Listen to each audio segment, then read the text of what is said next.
The White House noted on Sunday night that it was, quote, never contemplated or discussed that Castro would be at the airport. Joining us now is Republican Congressman Carlos Curbelo of Florida. Sir, good to see you, Congressman. Thanks for joining us. Maria, good morning from Miami. It's good to be with you. So the president is going to meet with dissidents, young entrepreneurs, attend a state dinner with Cuban President Castro, even catch a baseball game. What's your take on this trip? Well, look, I said that I would render judgment on this trip at the end of it because I'm hopeful that something productive or positive can come out of it. However, this first day was very discouraging. Just hours before President Obama landed in Cuba, the Ladies in White, which is the most prominent opposition group in Cuba, all women, were harassed and detained in the streets of Havana while they were peacefully demonstrating. Just a couple days ago, 9 Cubans died trying to leave the island and make it to the United States. Meanwhile, the president lands for what appears to be, from the images, a family vacation in a nation where there are no human rights, where people are rotting away in political prisons. So some of the images out of Havana yesterday were disconcerting. So no human rights, prisoners are being held. We're not getting anything out of it. The talk on this set this morning, Congressman, was the fact that this is a trip, like you said, a family vacation for the president. And once again, the U.S. is on the losing end of this. And that is the key question. What can the United States finally, if anything, get in terms of concessions from the Cuban government? The list of what we've given is quite long. Everything from full diplomatic relations to easing of sanctions to delisting from the list of state sponsors of terror. Meanwhile, the Cuban government is still harboring fugitives of American justice, a cop killer, men who are responsible for the death of American citizens.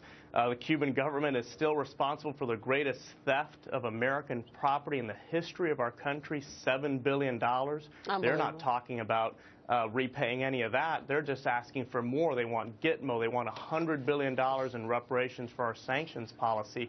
I asked the White House in a conversation a couple weeks ago, look, I disagree with the trip, but now that you're going, let's get something for U.S. national security interests out of this. Up to now, nothing, just some pictures in a rainy Havana Sunday. Hey, Congressman, it's Kevin. The question I have for you is, what is the one thing that you would like to see the president come back with or get done? What would be, if we lived in a perfect world, he could get one thing, what would it be? Look, first we have to think of U.S. national security interests.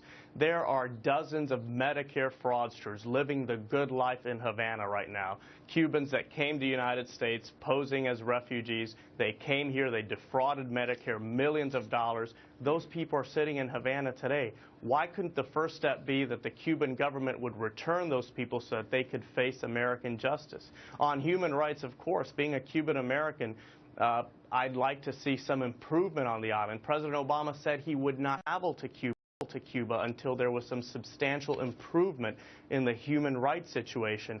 That has not happened, yet he is there. So those are two just basic priorities that I hope we could get out of this. So he said that he would not go until Doug High, until we saw a change in human rights, and obviously we haven't. What is the point of this? Again, the point is it's all about Barack Obama's legacy, so he goes down in history as the person who opened up Cuba. But what's so troubling, I think, to so many in the country, obviously a lot of Republicans, is this is the last gasp of the Cold War, a Cold War that we won decisively, but we're giving the last battle away. We've folded our cards completely.